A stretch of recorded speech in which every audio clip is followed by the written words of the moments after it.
அந்த மண்டபம் வந்து ஒரு 80 கோடி ரூபாய் சொத்து வந்து ஐயாவுக்கு வந்து ஒரு 8 கோடி ரூபாய் தான் வந்தது. அது வந்து என்ன செஞ்சார், அது நல்ல எண்ணங்களை செஞ்சாங்களோ தவறான எண்ணங்களை செஞ்சாங்களோ, ஆனால் மக்களுக்கு போகக்கூடிய பாலங்கள் அமைஞ்சால் போதும் அப்படின்னு சொல்லிட்டு அவர் கஷ்டப்பட்டு சம்பாரித்து அந்த சொத்தை இழந்தார். எனக்கு ரொம்ப பிடிக்க விஷயங்கள், எனக்கு ஒரு ஆதரவு தெரிவித்த நம்ம கேப்டன் நியூஸ் சேனல் ஐயாவுக்கு இந்த விளக்கங்கள். ரெண்டாவது, கொரோனா லாக்டவுன் டைமில் வந்து புதைக்கக்கூடிய மக்களுக்கு இடங்கள் கொடுத்த ஒரு உயர்ந்த மாமனிதர். இதெல்லாம் வந்து மக்களுக்காக தான் செஞ்சார். சில நன்றி கெட்டவங்க இருக்கிறீங்க பாரு, அவங்க அப்படி வீடியோ பேசியிருக்காங்க, இதெல்லாம் போய் கேளுங்க நீங்கள். அவங்க வீடியோ பேசியிருக்காங்க, நான் விஜயகாந்த் ஐயா வச்சுருக்கிறதுக்கு முற்றிலும் அவங்க எதிர்ப்பு தெரிவிப்பாங்களாம்.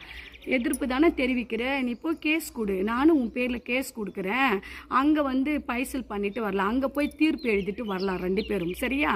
நீ போய் முற்றிலும் தவறுன்னு சொல்லிட்டு நீ போய் கேஸ் கொடு, நான் வரேன்.